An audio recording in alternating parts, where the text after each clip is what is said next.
안녕하십니까. 이론 플러스 마스터 수일송입니다.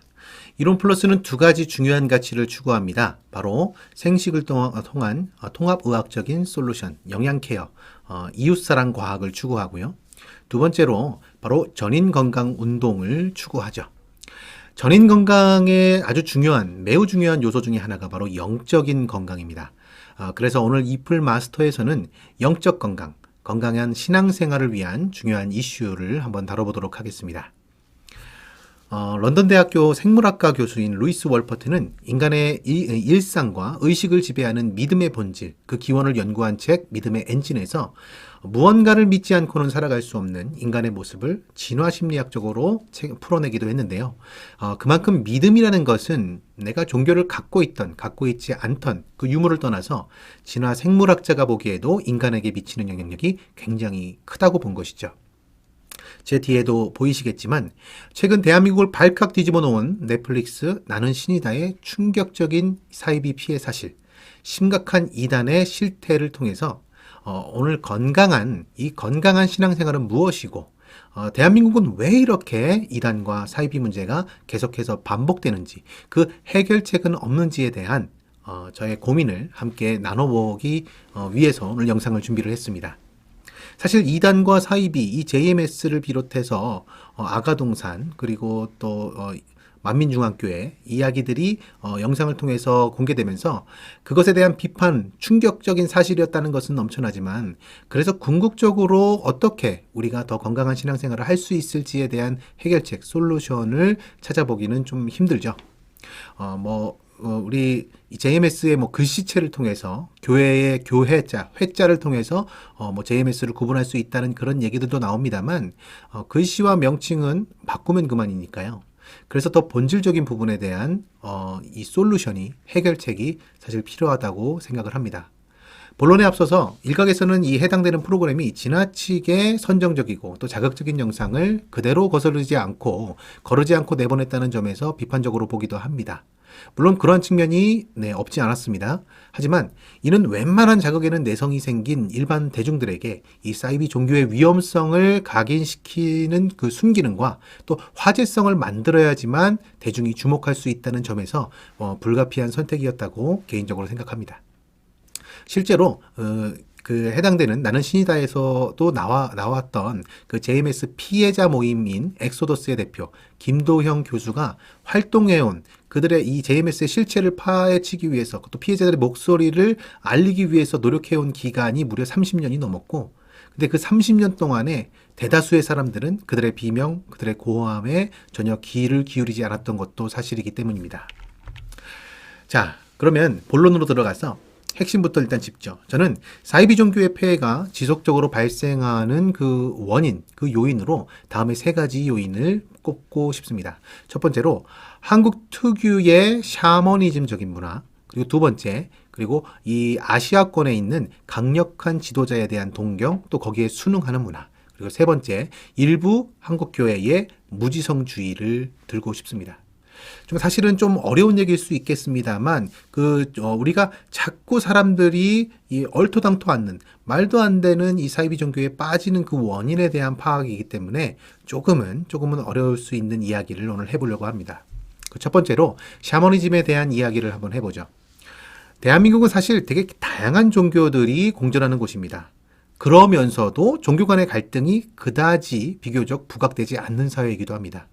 물론 이렇게 머지않은 그 과거 사례 중에 일부 교회의 아주 극단적인 복음주의 교회에서 배타적인 또 종교 절에 가서 땅 밟기를 한다거나 당군상을 훼손하는 등의 약간의 사회적 무리를 빚기도 했지만은, 여타 다른 국가들의 다른 종교 국가들, 다양한 종교들이 혼합해 있는 국가들에서 보이는 종교 간의 충돌, 극한 대립을 찾아보기는 힘든 것이 사실이죠.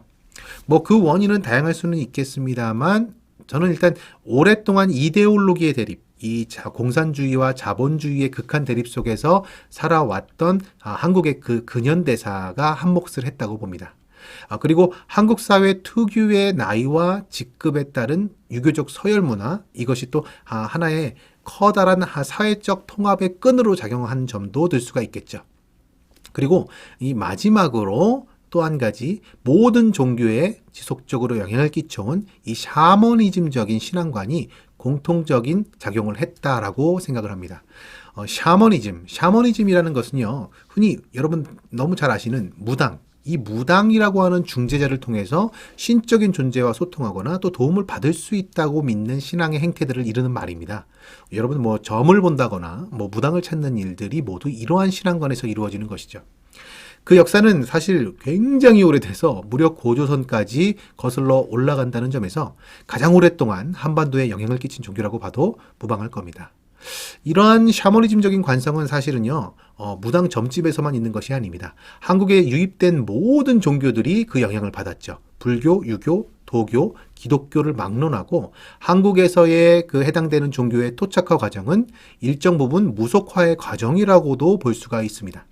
수능을 앞두고 사찰에서 백일 기도를 하는 것, 뭐 교회에서 특별 새벽 기도를 하는 것들도 본래의 불교와 기독교에서는 찾아보기 힘든 특유의 정성을 올리는 뭐 비나이다 하는 그런 것과 또 다 있기도 하거든요. 그러면 사실 이런 샤머니즘적인 문화가 왜 이 사이비의 피해를 또다시 일으키느냐?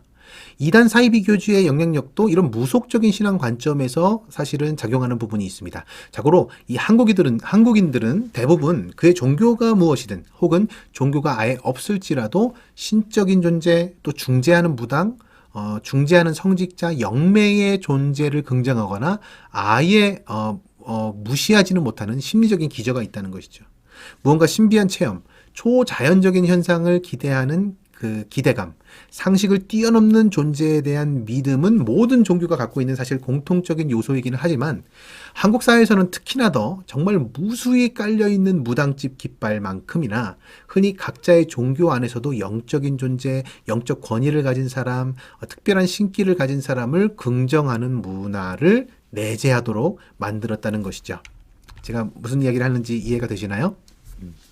그래서 바로 이러한 토양 속에서 나는 신이다라고까지 주장하는 사이비 교주가 가지를 뻗어나갈 수가 있는 것이죠. 그리고 또 한 가지 제가 두 번째 요인으로 꼽고 싶은 것은 아주 강력한 지도자에 대한 동경과 순응의 문화가 이 아시아권에 또 한국에 영향이 있다라고 보는 겁니다.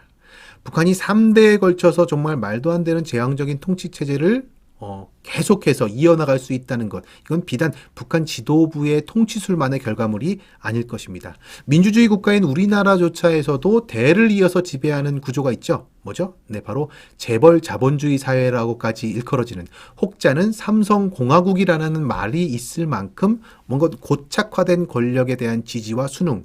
그것이 한국 사회의 특징이라고도 볼 수가 있습니다. 이러한 특징은 사실 한국만의 것이 아니라 아시아 문화 전반에 또 공통적으로 나타내는 그런 지점이 있는데요. 일본의 일왕 숭배, 중국의 뭐 시진핑 장기 집권 체제도 그로 마찬가지고요. 러시아의 짜르로 불리는 푸틴, 지금 아주 무리수를 던져서 전쟁으로 수많은 피해를 끼치고 있죠. 그리고 제가 최근 다녀온 튀르키예도 21세기 술탄으로 불리는 에르도안이 20년째 장기 집권을 하고 있죠. 물론 튀르키예 같은 경우에는 뭐 유럽과 아시아 사이에 있는 국가긴 합니다만, 그들이 투르크족, 돌골족은 사실 이 우리 고구려 땅에서부터 출발해서 지금 아나톨리아 반도의 자리를 잡은 민족이니까요. 자, 그래서 이러한 상황, 이런 특징들이 분명히 작용하는 지점이 있다라고 보는 것입니다. 자, 제가 마지막 세 번째로 언급하고 싶은 것은 바로 한국교회, 일부 정통교회의 무지성주의, 또 지나치게 신비주의 체험에 탐닉되어 있는 그런 경도성, 이런 것들도 분명히 지적해야 될 문제입니다. 사실 이 마지막 문제는 우리가 가장 좀 시급하고도 또 가장 주목해야 되는 문제이기도 합니다. 왜냐면요, 앞에 이 첫 번째 두 가지는 이 문화적인 이야기입니다. 문화로 젖어 있는 상황이기는 하지만 그 자체가 아주 능동적으로 사람들을 추동하고 계속해서 사람들을 막 현혹하지는 않습니다. 우리가 이러한 문화의 영향을 받고 있다는 사실 자체를 인식하면 비교적 손쉽게 거기서부터 자유로울 수 있는 부분이죠. 하지만 세 번째 문제는 끊임없이 내가 어떤 특정 좀 문제가 있는 정통교회에 소속이 되어 있다고 한다면 끊임없이 시스템적으로 조직적으로 작용하는 문제이기 때문에 주목해야 됩니다.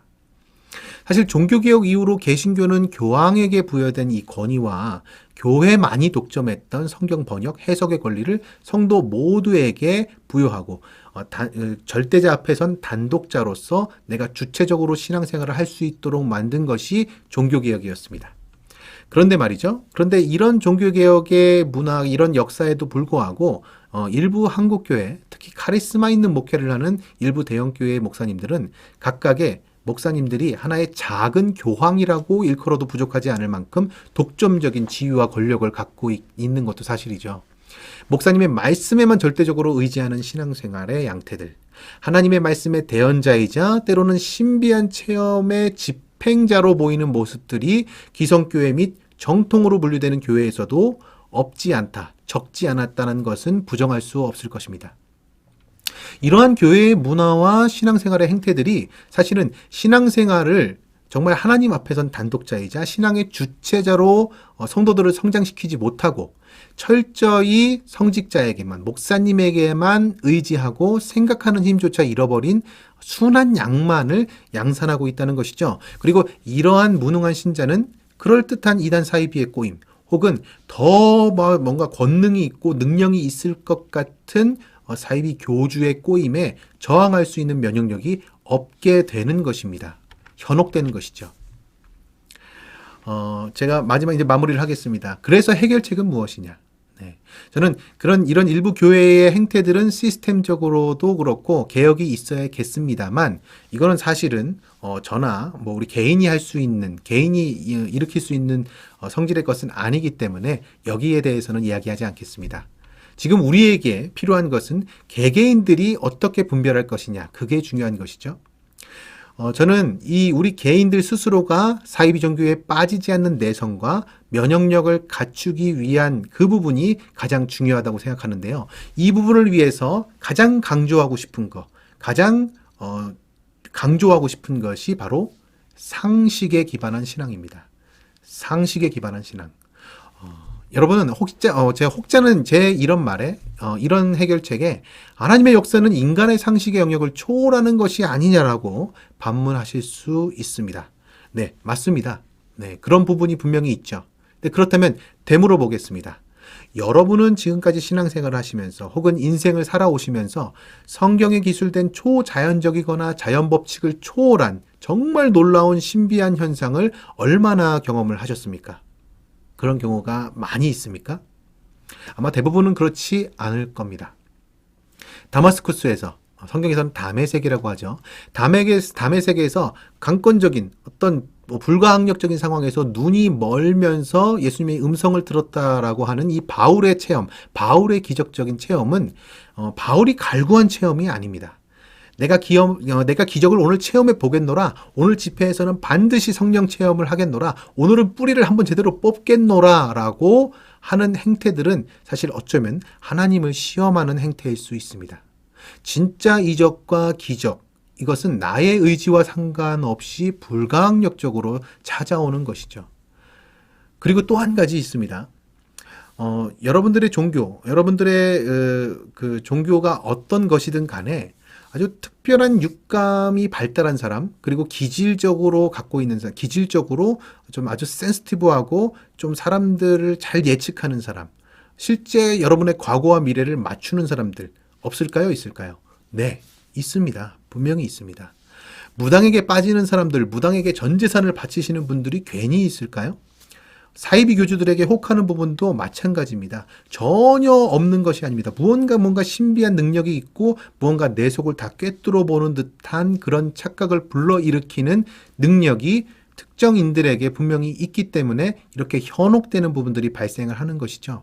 근데 본질적인 부분에서 그들이 왜 그러면 현혹되는가? 왜 그들에게 자기의 인생을 다 떠맡기는가? 거기에는 나의 인생을 주체적으로 살지 못하는 나약함, 그리고 누군가는 나보다 훨씬 더 월등하게 신적인 존재와 나를 연결시켜 줄 수 있다라고 하는 그 기대감, 샤머니즘적인 그 관성에서부터 이런 일들이 벌어지는 것이죠. 하나님께서는 분명히 이성이라고 하는 빛, 스스로 생각할 수 있는 힘을 인간에게 주셨습니다. 그것이 인간의 아주 가장 특별한 지점이죠. 만물의 영장이라고 하는 부분입니다. 스스로 생각하기를 멈추고 그런데 끊임없이 누굴 찾죠? 신적 중재자를 찾는 신앙생활 안에서는 그 대상이 누구이든 간에 또 다른 무당, 또 다른 교주, 또 다른 영매를 찾는 꼴입니다. 이러한 신앙생활은 결코 건강하지 않습니다. 그리고 어쩌면 시간이 지나면 지날수록 더 병들어갈 가능성이 높은 것이죠. 그래서 상식에 기반한 신앙이 필요한 것입니다. 물론 사람마다 성격이 다르고 성향이 다르기 때문에 신앙생활의 스타일도 조금씩 다를 수 있죠.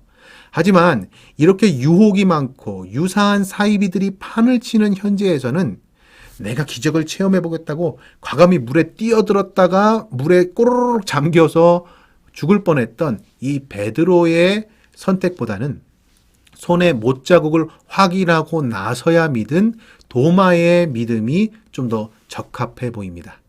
물론 도마는 직접 보아야 믿느냐, 보지 않고 믿는 믿음이 더 복되다라고 하는 핀잔을 듣기는 했지만요. 분명히 오해하지 마십시오. 분명히 하나님의 역사는 상식을 초월합니다. 하지만 이 성경에 기술되고 또 예언되어 있는 이 초월적인 이적, 우리가 마지막 때에 목도하게 될 그리스도의 재림은 우리 생애에 찾아올 수도 있고 또 아닐 수도 있습니다. 이 마지막 때는 아무도 모르는 하나님의 영역이죠. 그것을 반드시 아셔야 됩니다. 만약 그때가 온다고 해도 우리는 하나님 앞에 선 단독자로서 우리 모두가 결코 부정할 수 없는 사건으로 그것을 체험할 것이지 스스로 신행세를 하거나 대언자 행세를 하는 각종 무당들을 통해서 체험되는 것이 결코 아닙니다. 왜곡된 거울에 비춰진 하늘을 보지 마시고 여러분이 직접 고개를 들어서 하늘을 보십시오. 그리고 99.9% 스스로 창조하신 자연 법칙과 자연의 섭리를 존중하시는 하나님의 일하심을 신뢰하시기를 바랍니다. 상식적인 신앙생활, 그 상식적인 생활 속에서 실천적 신앙, 실천적인 사랑으로 내 이웃을 내 몸과 같이 사랑하라. 이 마지막 명령, 그 명령을 다른 사람들에게 실천하고 그것을 또 내가 받고 그것을 체험하는 과정이 사실 그 어떤 신비한 체험보다도 가장 중요하고 가장 가치 있는 신비 체험입니다. 저는 이 사랑의 기적을 체험하고 또 그것을 끊임없이 실천하는 신앙생활을 하시기를 진심으로 축복하고 이런 현혹되지 않는 그리고 나 스스로 생각의 힘을 아예 내버리고 누군가에게 전적으로 의지하는 삶을 결코 선택하지 마시기를 당부드리면서 오늘 영상을 마치도록 하겠습니다. 전인 건강을 위한 이론 플러스 마스터의 영상은 계속해서 이어집니다. 감사합니다.